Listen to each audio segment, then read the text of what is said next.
అన్నమయ్య జిల్లా మదనపల్లి మార్కెట్లో టమాటా రేటు 100కు చేరువైంది. ఇవాళ రికార్డు స్థాయిలో 92 రూపాయలకు టమాటా ధర చేరింది. మరో 2 రోజుల్లో 100కు చేరే అవకాశం ఉందని స్థానిక వ్యాపారులు చెబుతున్నారు. ధరలు పెరగడంతో రైతులు ఆనందం వ్యక్తం చేస్తున్నారు. అయితే ధరల పెరుగుదలపై వినియోగదారులు మాత్రం ఆందోళన వ్యక్తం చేస్తున్నారు. ఆసియా ఖండంలోనే అతిపెద్దదైన మదనపల్లి టొమాటో మార్కెట్లో గత వారం కంటే దిగుబడి తక్కువ అవడంతో ధరలకు రెక్కలొచ్చాయి.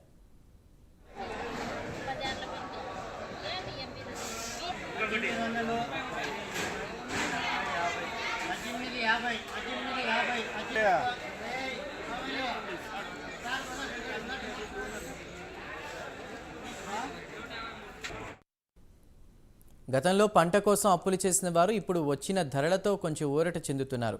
అయితే ధరల పెరగడంపై అధికారులు వచ్చి తిరిగి ధరలు తగ్గిస్తారేమో అని భయాందోళనలో రైతులు ఉన్నారు. వర్షాల ప్రభావం, పంట దిగుబడి తగ్గడం ధరల పెరుగుదలకు కారణమని మండి యజమానులు, మార్కెట్ సెక్రటరీ తెలిపారు.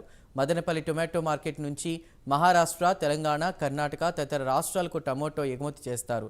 ఈరోజు మదనపల్లి మార్కెట్కు 555 మెట్రిక్ టన్నుల సరుకు వచ్చిందని మార్కెట్ యార్డ్ సెక్రటరీ అభిలాష్ తెలిపారు.